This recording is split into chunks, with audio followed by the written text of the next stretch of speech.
Dear students, I am making this video in order to provide you some feed forward and guidance for your coursework 1, which is writing an individual research paper on a given topic. The topic is already known to you, that is, you are comparing the financial management of two allocated local authorities. You already know your local authorities, and just in case if anyone of you still doesn't know, so please check it out on the Excel sheet which is posted on the StudyNet site of the module, and see that which two local authorities have been allocated against your student number. Now, once you have done some basic research by accessing the websites, downloading some important information, most important is statement of accounts, where you will have all the income and expenditure related information, as well as balance sheet of the local authority. So once you have done your some research and you are writing, so perhaps this suggested structure will be very helpful for you. So what I am suggesting here, that you should have first an abstract of about a page, about 300 words, and where you summarize the whole writing in one page. So don't write it as an introduction here that I will do this, I will do that. No, what you have already written, summarize it here in abstract. Then the actual paper, it should start with an introduction of about 100 words, where you introduce the topic and also tell the reader how this paper is organized, how many sections it has got, and what you will be doing in each section. So you have to be very brief, about 100 words. Then you carry out a review of local government in the UK. So provide some key statistics and some common issues faced by local authorities in the UK in about 400 words. Then you introduce your two local authorities very briefly. So you can make use of tables here if you are providing brief facts about the two local authorities. So you can give a table in which you side by side you present the empirical facts, and then in about 300 words you tell what sort of local authorities they are. Then meat of the analysis is in the analysis section, and there you comment on strategic priorities as well as expenditures using relevant graphs, tables, and since you are being asked to do financial condition analysis, which means you are commenting upon the financial health of the two local authorities, and that you do with the help of some appropriate ratios. And once you have done that, you also during the analysis you link back with the national scene as well as with the literature. So it's not just you remain restricted to the numbers that you get from the statement of accounts. You also are aware of the overall macro level issues and also use of some relevant academic literature. So altogether I think about 1400 words should go there, and then you make conclusion in about 300 words, and that should flow out of your earlier analysis.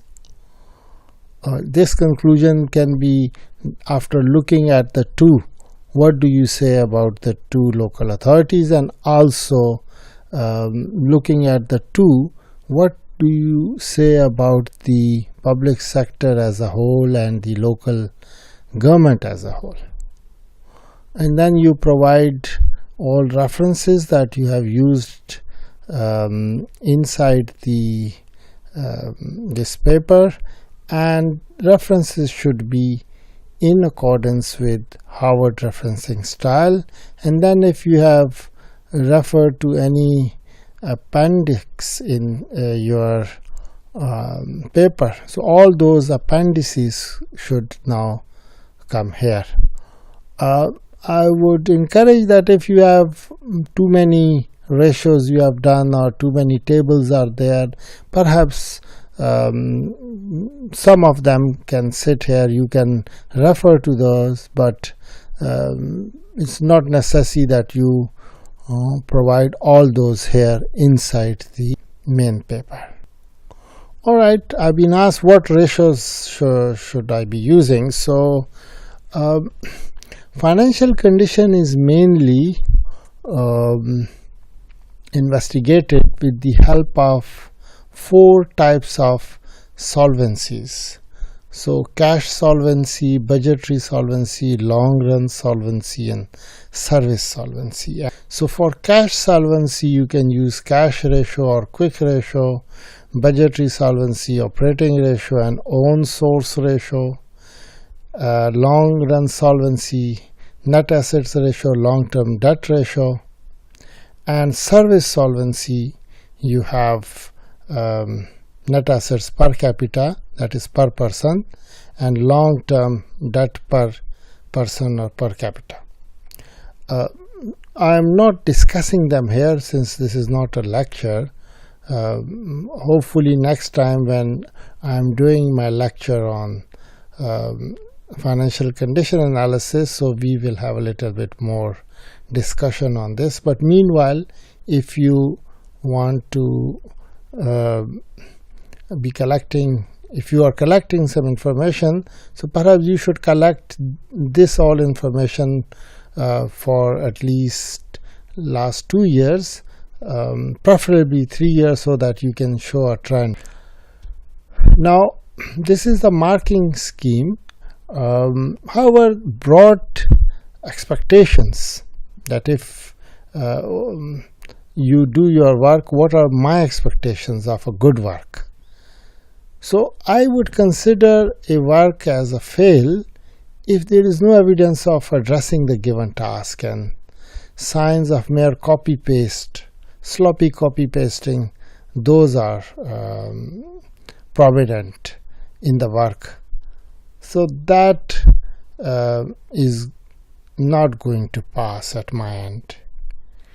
You can expect up to 50% if you can show that the given task has been addressed, that is, you have tried to do what you have been asked to do, and some basic facts about local authorities have been gathered and provided.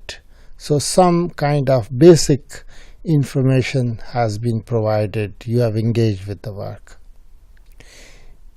If you are looking up to 60%, then in addition to this whatever I mentioned in 2 here, you also care about presentation, so make your presentation good.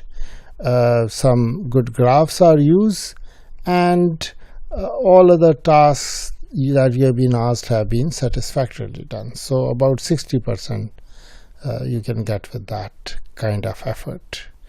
If you are aiming at 70%, then in addition to this 3, I will also be expecting that the paper on the whole is very coherently written. That is, there is a story from the beginning to the end. Good evidences have been used, so that's you are not using tutor2u.com and those kind of, but you are using good credible references, also showing relevant literature use, and the quantitative analysis is also of very impressive level. and also don't want to see too many language or spelling or formatting mistakes in this kind of work. So on the whole, it's a pleasant work, impressive work, so then you can expect 70%.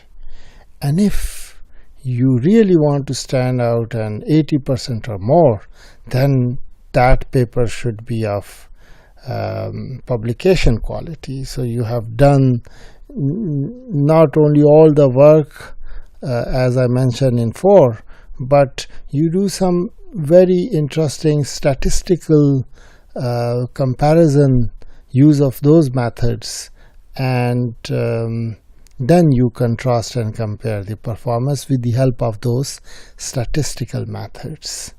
So of course, if you are ready to do that, because that is going to be a steep learning curve, you have to learn those statistical methods and then apply them to your analysis.